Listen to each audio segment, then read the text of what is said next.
حرف‌های جدید سارا سرور در مورد خودکشی‌اش و دلیل جدا شدن سارا سرور از نامزد ترکش معلوم شده است. سارا سرور کیست و در کجا زندگی می‌کند؟ دلیل دوری سارا سرور از هنر موسیقی چی بوده است؟ من در این ویدیو پیرامون حقایق همین ماجرا خواهم پرداخت. پس در ادامه با ویدیوهای کانال دنیا اینفو باشید.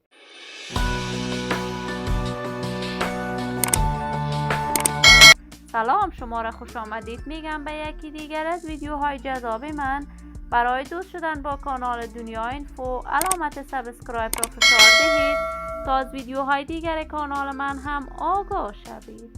سارا سرور دختر خانم انگامه یکی از هنرمندان کاملا موفق، جوان و تازه‌کار کشور است که این روزها نامش در میان هنرمندان جوان و تازه‌کار کشور گل کرده است. سارا سرور دختر انگامه و وی سرور است، ولی بعضها میگوید سارا سرور دختر احمد ولی است، اما اینها حقیقت نداشته است.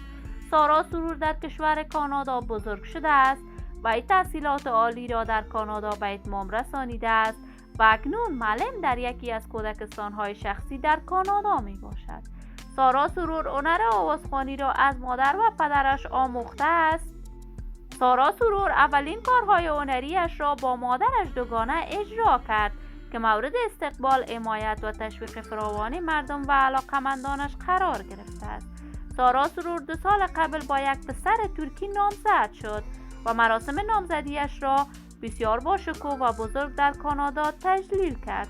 اما این روزها خبرهای در صفحات مجازی درز کرده است که سارا سرور از نامزد ترکش جدا شده است و در حالت بسیار بدی در شفاخانه بستری است و یگانه دلیل دوری سارا سرور از هنر موسیقی مشکلات خانوادگیش بوده است.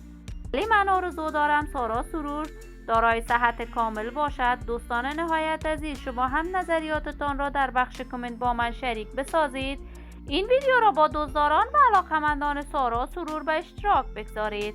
اگر تا هنوز عضو کانال من نشدید، پس برای دوست شدن با کانال دنیا اینفو علامت سابسکرایب را فشار دهید، ویدیوهای من را لایک نموده و با دوستانتان به اشتراک بگذارید. سلامتی شما خوبان آرزوی من است. تا درودی دیگر، بدرود.